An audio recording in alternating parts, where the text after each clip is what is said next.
Mel, pasado alas 10 na nga, no? Kaya talaga naman, nako, ramdam na yung init ng panahon dito sa may bahagi ng Dasmariñas, Cavite.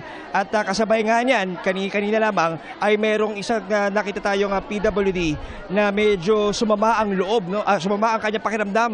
Medyo nanikip ang kanyang dibdib at hindi masyadong nakahinga ng maayos. Itong si John Babaran. At sinasabi dito, Mel, ay agad itong tinutukan ng mga tauhan ng Philippine Red Cross at sinikap na talagang maalalayan siya ng todo.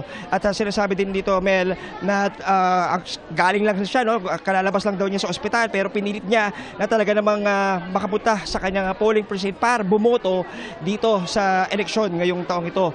At kasabay niyan, Mel, pinakilos na rin itong ating mga pulis para alalayan yung ating mga PWD dahil pahaba na ng pahaba yung pila sa loob at labas ng mga eskwelahan, kung kaya't minabuti ng PNP na alalayan itong mga PWD at makarating man lang doon sa may pinakabungad ng kanilang eskwelahan para mas madaling makaboto ngayong araw na to. Yan ang pinag-utos na pahayag nitong si General Kenneth Paul Lucas. Ito ang kanyang naging pahayag, Mel.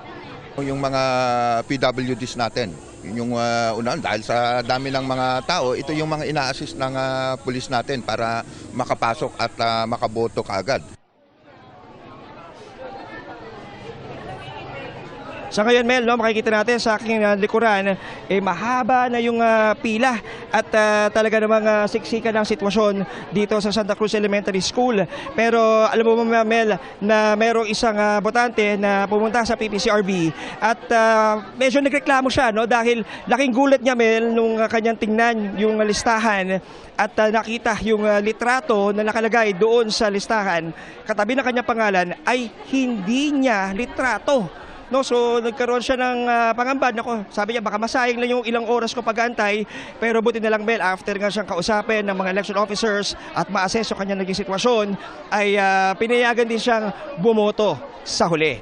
So sa ngayon, patuloy ang pag-usad ng mga proseso ng pagboto dito sa ating kinalalagyan sa Dasmariñas at inaasahan natin na patuloy pa rin dadagsa ang ating mga kababayan para makaboto ngayong araw. Mula rito sa Dasmariñas, Cavite, ako si John Consulta ng GMA Integrated News.